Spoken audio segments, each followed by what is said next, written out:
Hello everyone, welcome back. कैसे हैं आप लोग? आशा करते हैं आप लोग बहुत अच्छे होंगे। डियर स्टूडेंट्स, आज का ये lecture polytechnic entrance exam preparation वाले डियर स्टूडेंट्स के लिए बहुत ही ज़्यादा इंपॉर्टेंट लेक्चर होने वाला है, क्योंकि आज के इस लेक्चर में दो चरों वाले रैखिक समीकरण युक्त जिस चैप्टर का नाम है, जिसको हम बोलते हैं pair of linear equations in two variables, के एक बड़े ही इंपॉर्टेंट टॉपिक के बारे में हम चर्चा करने वाले हैं। और उस टॉपिक से आपके एग्ज़ाम में मिनिमम 2 क्वेश्चन ज़रूर से ज़रूर पूछे जाते हैं। सो डियर स्टूडेंट्स, आज का ये लेक्चर आप लोगों के लिए बहुत ही ज़्यादा इंपॉर्टेंट होने वाला है। पूरा ध्यान से सुनिएगा, कंसेप्ट सिखाऊंगा, साथ ही साथ उसके बिहाफ पर किस तरह के क्वेश्चंस आपके एग्ज़ाम में पूछे जाते हैं वो भी मैं आपको समझाने वाला हूँ। ध्यान से हमारी बात को समझिएगा। डियर स्टूडेंट्स, देखिए, दो चरों वाले रैखिक समीकरण युग्म क्या होते हैं ऑलरेडी आप लोग क्लास 10th में पढ़ चुके हो। अगर हम दो चरों वाले रैखिक समीकरण युग्म के व्यापक रूप की बात करें, ध्यान देना, हमारी बात को समझते चलना डियर स्टूडेंट्स। व्यापक रूप की अगर हम बात करें, जिसको इंग्लिश में हम लोग डियर स्टूडेंट्स जनरल फॉर्म बोलेंगे। क्या बोलेंगे डियर स्टूडेंट्स? जनरल फॉर्म बोलेंगे। तो ये क्या होता है? स्लोली सारे टॉपिक समझ में आएंगे, समझते चलिएगा बस। अगर हम इसके जनरल फॉर्म की बात करें तो डियर स्टूडेंट्स, इसका जनरल फॉर्म जो होता है वो होता है a1x plus b1y plus c1 is equal to 0 and a2x plus b2y plus c2 is equal to 0। इसको हम लोग इक्वेशन फर्स्ट लिखा करते हैं और इसको डियर स्टूडेंट्स हम लोग इक्वेशन सेकेंड लिखा करते हैं। बात को समझिएगा हमारी। अब डियर स्टूडेंट्स, ये जो दो चरों वाला रैखिक समीकरण, बोर मत होइएगा, ध्यान से कंप्लीट लेक्चर सीखिएगा, कंप्लीट समझिए। अगर आप ये चाहते हैं कि आप पॉलिटेक्निक एंट्रेंस एग्जाम को क्रैक कर सकें तो धैर्य रखिए, चीज़ों को अच्छे से समझिए, तो मत भटकिए, ठीक है। तो अगर डियर स्टूडेंट्स ये दो चरों वाले रैखिक समीकरण युग्म को हम हल करना चाहें तो इसको हल करने के, धीरे धीरे टॉपिक के अंदर चल रहा हूँ, समझ चलना।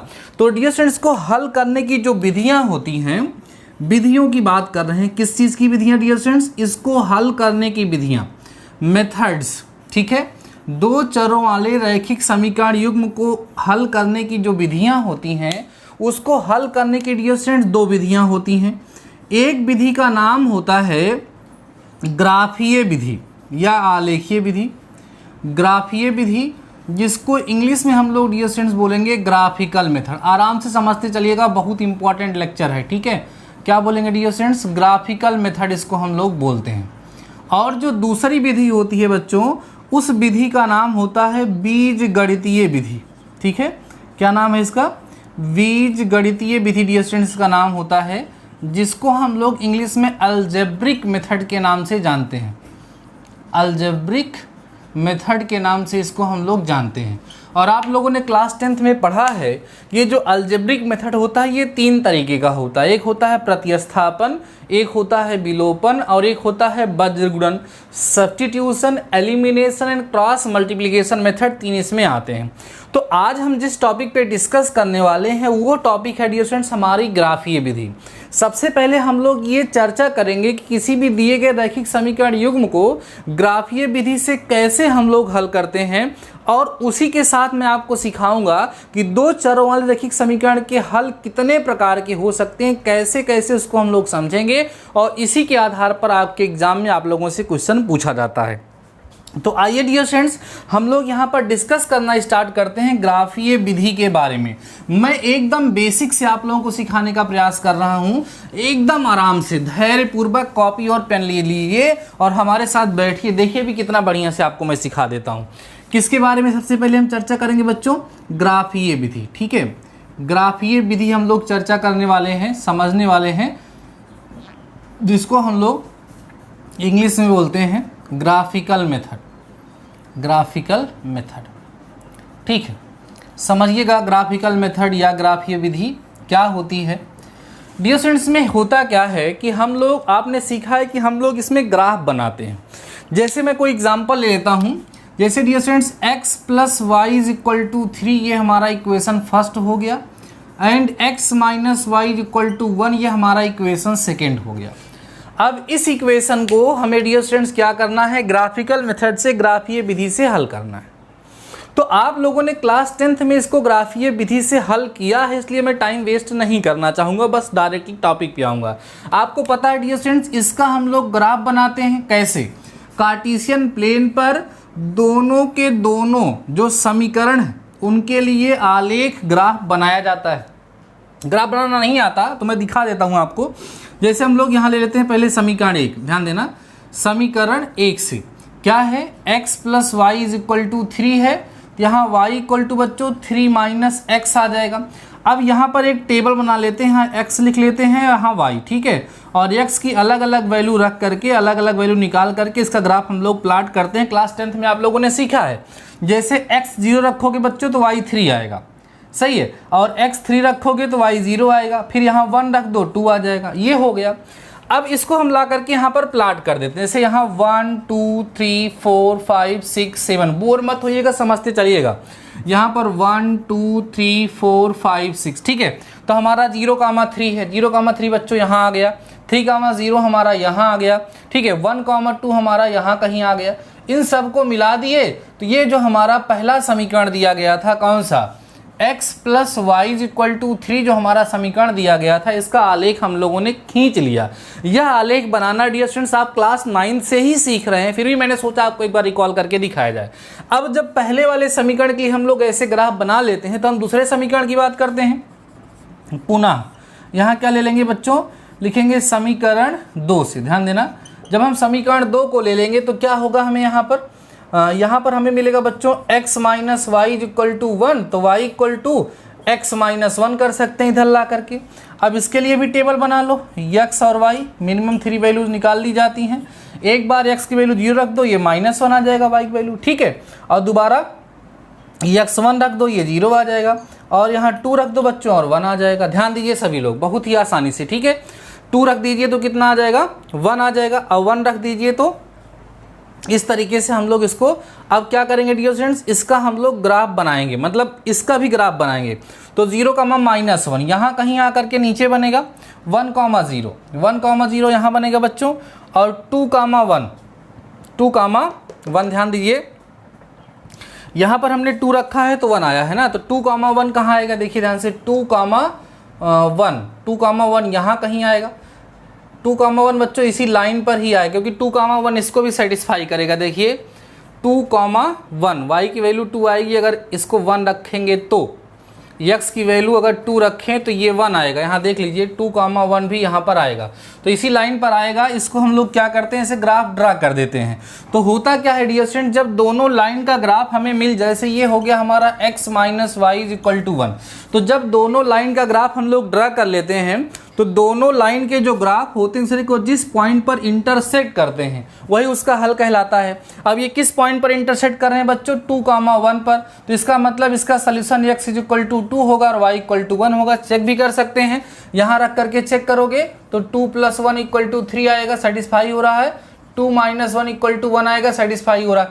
तो ये होता है डियर स्टूडेंट सॉल्व करने का तरीका, ये आपको याद भी होगा। क्या करते हैं, हमें जिन दो समीकरणों को डियर स्टूडेंट्स हल करना होता है उनका क्या करते हैं, ग्राफ बनाते हैं। दोनों देखो, जब भी आप रैखिक समीकरण का ग्राफ बनाओगे तो आपको हमेशा 2 सीधी रेखा अर्थात 2 सरल रेखा ही मिलेगी। अब वो दोनों सरल रेखाएं एक दूसरे को जिस बिंदु पर डिस्टेंस प्रतिच्छेद करते हैं, जिस बिंदु पर एक दूसरे को काटती हैं, वही बिंदु उसका हल कहलाता है। मैं इसे बहुत ज़्यादा डिटेल में इसलिए नहीं जा रहा हूँ क्योंकि इस तरह का सवाल आपके एग्जाम में नहीं आता। अब हम लोग टॉपिक पे आते हैं कि यहाँ पर किस प्रकार के क्वेश्चंस हम लोगों के एग्जाम में पूछे जाते हैं। ध्यान से समझते चलिएगा डियर स्टूडेंट्स। अभी मैंने आपको बताया कि जैसे आपके पास 2 समीकरण कोई भी दिए होंगे, जैसे जनरल फॉर्म हम ले लेते हैं, a1x plus b1y plus c1 is equal to 0, equation first है। और dear students a2x plus b2y है ना, plus c2 is equal to 0, ये हमारा इक्वेशन सेकेंड है। हमने जनरल फॉर्म यहाँ पे लिया, कोई भी 2 इक्वेशन इस तरीके से दिया गया है। तो जब हम लोग इसका ग्राफ ड्रा करेंगे तो हमने आपको बताया कि हमें हमेशा 2 सीधी रेखा मिलेगी, हमेशा हमें 2 स्ट्रेट लाइन मिलेगी, और वो 2 स्ट्रेट लाइन दूसरे को जिस पॉइंट पर इंटरसेक्ट करेंगे, जिस पॉइंट पर दूसरे को काटेंगे, वही उसका क्या होगा, हल होगा। अब समस्या कहाँ क्रिएट होती है डियर स्टूडेंट, जब हम लोग इसका ग्राफ ड्रा करेंगे, सपोज कर लीजिए ये हमारा x x डैश है, ये y y डैश है। मान लिया हम लोग ग्राफ ड्रा किया तो तो दोनों लाइन एक दूसरे को किसी पॉइंट पर इंटरसेक्ट कर दी। अच्छा ठीक है, किसी एक पॉइंट पर इंटरसेक्ट कर दी तो वही पॉइंट जो होगा डियर स्टूडेंट्स वो क्या हो जाएगा, सोल्यूशन हो जाएगा। इतनी बात तो सबको समझ में आ गई है, वही पॉइंट क्या कहलाएगा, सोल्यूशन। लेकिन ऐसा भी तो हो सकता है कि वो दोनों लाइन एक दूसरे के पैरेलल हो जाएं और कभी भी एक दूसरे को इंटरसेक्ट ही ना करें, और कभी कभी ऐसा भी हो सकता है डियर स्टूडेंट्स वो समपाती कोइंसिडेंट हो जाएं, मींस एक लाइन दूसरे के ऊपर से चली जाए। तो उस सिचुएशन में कैसे सॉल्यूशन हमको मिलेंगे, यही आज का सबसे ज़्यादा इंपॉर्टेंट टॉपिक है। यही जो मैं यहाँ पर बात कर रहा हूँ यही सबसे ज़्यादा इंपॉर्टेंट है। इसी के भी यहाँ पर आप लोगों के एग्जाम में क्वेश्चन पूछे जाते हैं। तो डियर स्टूडेंट्स इस सिचुएशन में तो एक हल हो जाएगा। अब यहाँ सोचो, जब दोनों रेखाएं दूसरे को काटेंगे ही नहीं, कभी इंटरसेक्ट ही नहीं करेंगे, तो उस सिचुएशन में इसका कोई हल नहीं होगा। और अगर समपाती होंगी, कोइंसिडेंट होंगी, एक के ऊपर एक होकर के जाएगी, तो उस सिचुएशन में इनफाइनाइट सॉल्यूशंस होते हैं, अनंत हल होते हैं। तो हम ये चीज़ तो आप लोग समझ गए। अब बिना ग्राफ ड्रा किए किस तरीके से किसी इक्वेशन को देख करके हम ये जानेंगे कि उसका हल एक होगा या कोई हल नहीं होगा या अनंत हल होगा। तो आइए इसी पर हम एक छोटी सी टेबल बना करके आपको सिखाते हैं और समझाते हैं, और यही ज़्यादा इंपॉर्टेंट है और इसी के बिहाफ पर आप लोगों के एग्जाम में क्वेश्चन पूछा जाएगा। बात को आप समझ पाए होंगे डियर स्टूडेंट्स कि ग्राफीय विधि में आपको सिखाया गया कि जिस दो रैखिक समीकरण युग्म को हमें हल करना होता है हम लोग उसका ग्राफ बनाते हैं। तो हमें दो सीधी रेखाएं, दो सरल रेखाएं प्राप्त होती हैं। वो सरल रेखाएं जिस पॉइंट पर एक दूसरे को इंटरसेक्ट कर दूसरे को काटती हैं वही क्या कहलाता है, उनका हल कहलाता है। लेकिन हमने ये कहा कि हो सकता है कि दोनों रेखाएं एक दूसरे को प्रतिच्छेद ही ना करें, काटे ही ना, हो सकता है दूसरे के पैरेलल हो जाएं या दूसरे के ऊपर से मींस कोइंसिडेंट अर्थात समपाती हो जाएं। उस सिचुएशन में उनका जो सॉल्यूशन होगा, उनका जो हल होगा वो प्रभावित हो जाएगा। कैसे, यही हम लोगों को ध्यान रखना है। तो डियर स्टूडेंट्स यहाँ पर 3 कंडीशन निकल करके आती हैं, देखिए ध्यान से कैसे। ये जो एक्स वाई और कांस्टेंट टर्म का कोएफिशिएंट है इसी को कंपेयर करते हैं। सबसे पहले हम लोग यहाँ पर बच्चों रेशियो फाइंड करते हैं। रेशियो जिसको आप लोग क्या कहते हो, अनुपात कहते हो। अनुपात ज्ञात करते हैं। कौन सा अनुपात बच्चों, A1/A2, B1/B2 और C1/C2, इसी को हम गुणांकों का अनुपात कहते हैं। इसी अनुपात को देख करके हम लोग ये जान पाते हैं कि दिए गए रैखिक समीकरण युग्म के कैसे हल होंगे।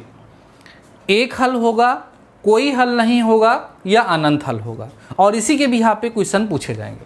कंडीशन समझिएगा। पहली कंडीशन ध्यान देना डियर स्टूडेंट्स, अगर A1/A2 इक्वल नहीं हुआ B1/B2 के, तो इस सिचुएशन में ध्यान रखिएगा रेखाएं प्रच्छेद करेंगी। रेखाएं क्या होंगी, प्रतिच्छेदी होंगी। डियर स्टूडेंट्स कैसी होंगी, प्रतिच्छेदी होंगी, ध्यान रखिएगा। और कैसा हल होगा, ध्यान रखना, इस सिचुएशन में बच्चों अद्वितीय हल होगा। अद्वितीय हल का मतलब होता है केवल और केवल एक हल, ओनली वन सॉल्यूशन।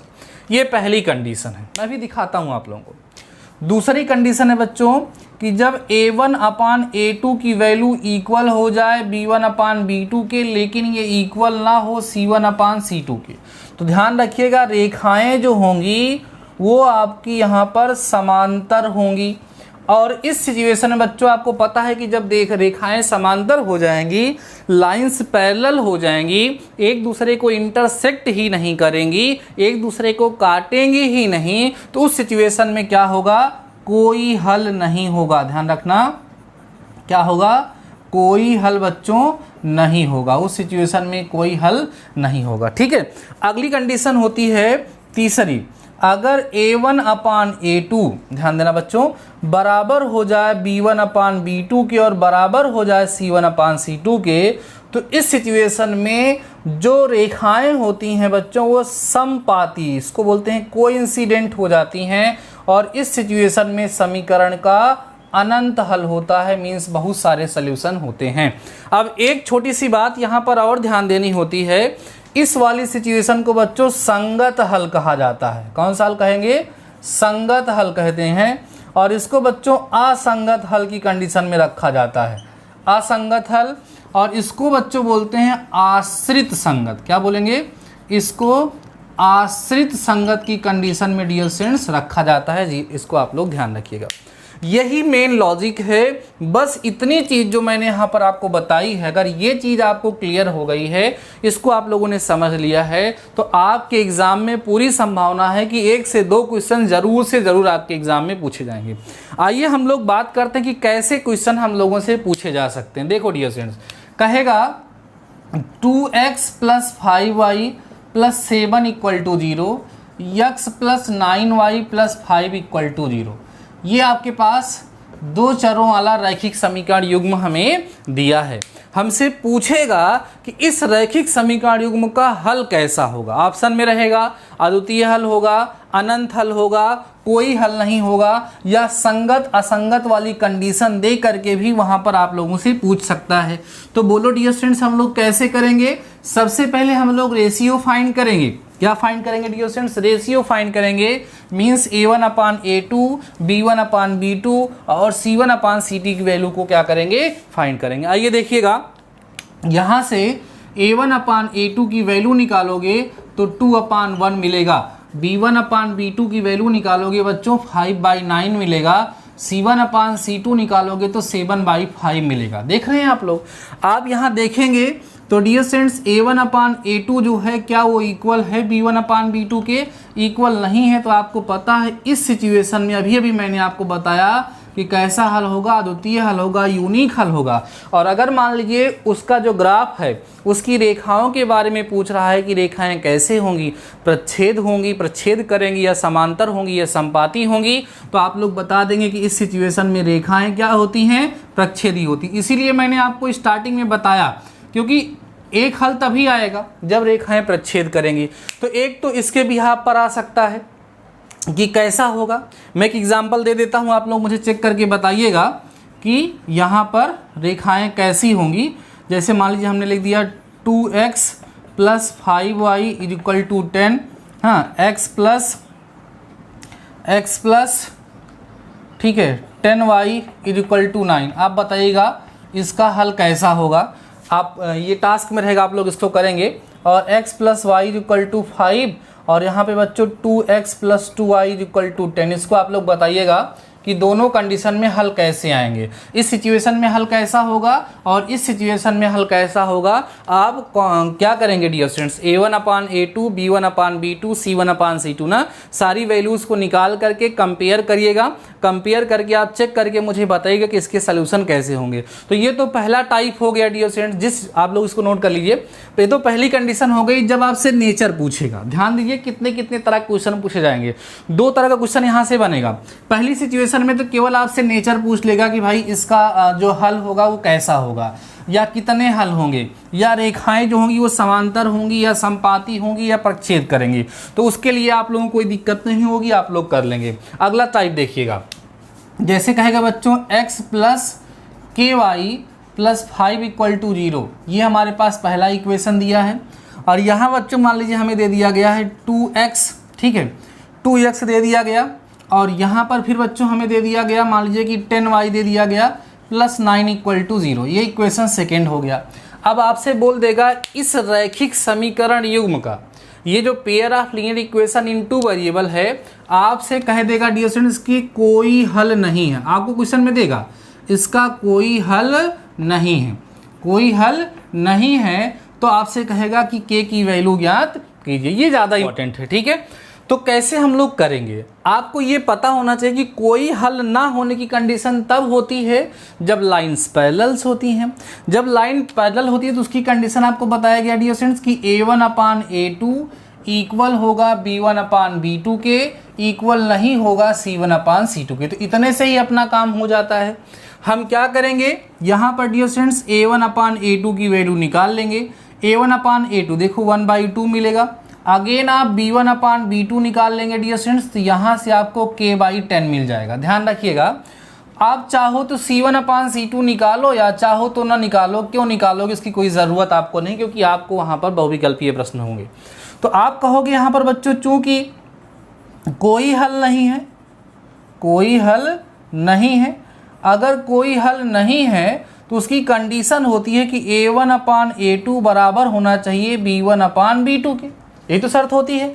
तो a1/a2 की वैल्यू 1/2 है, b1/b2 की वैल्यू k/10 है, 2 पंचे 10 होता है, तो k की वैल्यू जो डियर स्टूडेंट्स होगी वो कितनी हो जाएगी, 5 हो जाएगी। अर्थात जब k का मान 5 होगा तो इस दिए गए रैखिक समीकरण युग्म जो है उसका कोई हल नहीं होगा। समझ में आ रही हैं बातें? ऐसे क्वेश्चन आते हैं, ये दूसरा टाइप है। और कोई क्वेश्चन करके दिखाता हूँ आप लोगों को। आप लोग अपनी बुक निकालेंगे ना डियर स्टूडेंट्स, तो आपको इस तरह के क्वेश्चंस वहाँ पर जरूर से ज़रूर देखने के लिए मिलेंगे, ठीक है। अगर आप बच्चों पॉलिटेक्निक एंट्रेंस एग्जाम की प्रिपरेशन कर रहे हैं तो आप किस स्टेट से हैं एक बार कमेंट सेक्शन में मुझे ज़रूर बताइएगा। और डियर स्टूडेंट्स, अगर आपको ये लेक्चर पसंद आ जाएगा तो अपने दोस्तों के साथ शेयर ज़रूर करिएगा और कमेंट सेक्शन में अपना प्यार और सपोर्ट भी दिखाइएगा। काफ़ी ज़्यादा अच्छा लगता है जब आप लोग कमेंट करते हैं। तो आइए कोई और क्वेश्चन देखते हैं। जैसे मान लो बच्चों आ गया यहाँ पर 5x आ गया, ठीक है, प्लस 10y आ गया इज इक्वल टू k हो गया। और यहाँ मान लीजिए आपको 10x मिल गया और यहाँ पर 20y मिल गया, ठीक है। यहाँ पर आपको सपोज कर लेते हैं यहाँ पर बच्चों हमें मिल जाता है 5, ठीक है, या सपोज कर लिए यहाँ पे मिल जाता है 40। ये मेरा इक्वेशन फर्स्ट है, ये मेरा इक्वेशन सेकेंड है। कह रहा है कि इस दिए गए रैखिक समीकरण युग्म के अनंत हल होंगे। ध्यान दो बच्चों, कैसे हल होंगे, अनंत हल। अनंत हल means infinite number of solutions, infinite solutions होंगे। तो k की वैल्यू को आप लोग फाइंड करिए, k का मान ज्ञात करने के लिए यहाँ पर बोला जा रहा है। तो आपको पता है कि जो इनफाइनाइट सॉल्यूशंस होते हैं, अनंत हल होते हैं, तो उसके लिए सिचुएशन क्या होती है, उसके लिए बच्चों सिचुएशन होती है कि a1/a2 है ना इक्वल होता है b1/b2 के, और ये इक्वल होता है c1/c2 के। ये कंडीशन होती है ना डियर स्टूडेंट्स। तो यहाँ पर हम लोग क्या करेंगे, a1/a2 की वैल्यू को निकालते हैं। तो कितना मिलेगा बोलो, 5/10 मिलेगा, जिसका मतलब है 1/2। फिर डियर स्टूडेंट्स आप b1/b2 भी निकाल लो, तो यहाँ पर आपको 10/20 मिलेगा, जिसका मतलब है 1/2। फिर देखो c1/c2 निकाल लो तो आपको k/40 मिल जाएगा। यहाँ पर इतनी बात समझ में आई आप लोगों को। अब आप देखो ध्यान से, आप यहाँ कहोगे चूंकि समीकरण युग्म, ध्यान दो डियर स्टूडेंट्स, समीकरण युग्म के कैसे हल हैं, अनंत हल हैं, ठीक है। समीकरण युग्म के अनंत हल हैं, ठीक है। इसलिए a1/a2 इक्वल होगा b1/b2 के, इक्वल होगा c1/c2 के। तो a1/a2 1/2 हो गया, b1/b2 1/2 हो गया, c1/c2 k/40 हो गया। अब इसमें से किसी को भी इक्वल कर दो, 1/2 इक्वल टू k/40 हो जाएगा डियर फ्रेंड्स यहाँ पर। तो 2 विषम में 40 होता है, तो k की वैल्यू यहाँ से जो होगी वो कितनी मिल जाएगी, 20 मिल जाएगी। और यही आप लोगों को डियर स्टूडेंट्स क्या हो जाएगा, आंसर हो जाएगा। ऐसे ही क्वेश्चन आप लोगों के एग्जाम में आप लोगों से पूछे जाएंगे। क्या तरीका है, क्या लॉजिक है, क्या कंसेप्ट है, काफ़ी हद तक आप लोगों को समझ में आ गया होगा। आइए टास्क की फॉर्म में कुछ क्वेश्चन मैं आप लोगों को प्रोवाइड करा देता हूं, जिसको आप लोग सॉल्व करिएगा और कमेंट सेक्शन में मुझे आंसर बताइएगा, जिससे मुझे भरोसा हो सके कि हमने आज जो कुछ भी आपको सिखाया है वो आपको समझ में आ चुका है। इसके पहले मैं ऑलरेडी आपको 2 क्वेश्चन दे चुका हूँ। अगला देखिएगा बच्चों, यहाँ पे लिखा हुआ है आपके पास, देखिएगा k² x + 5y + 9 = 0। और यहाँ पर बच्चों सपोज कर लीजिए कि यहाँ पे हम लिख देते हैं 25x, ठीक है, और प्लस में यहाँ बच्चों 5y + 11 = 0। इसका जो है बच्चों कोई हल नहीं है। क्या है, कोई हल नहीं है, ध्यान देना, कोई हल नहीं है। तो k का मान बताना है, k का मान ज्ञात कीजिए, पहला क्वेश्चन, ठीक है। बहुत ही आसान क्वेश्चन है और ऐसे ही क्वेश्चन एग्जाम में पूछे भी जाते हैं, आप लोग बस ऐसे देखते रहिए, पहला, ठीक है डियर फ्रेंड्स। दूसरा देखिएगा, यहाँ पर आप लिखेंगे 5x + 9y, यहाँ 7x + ky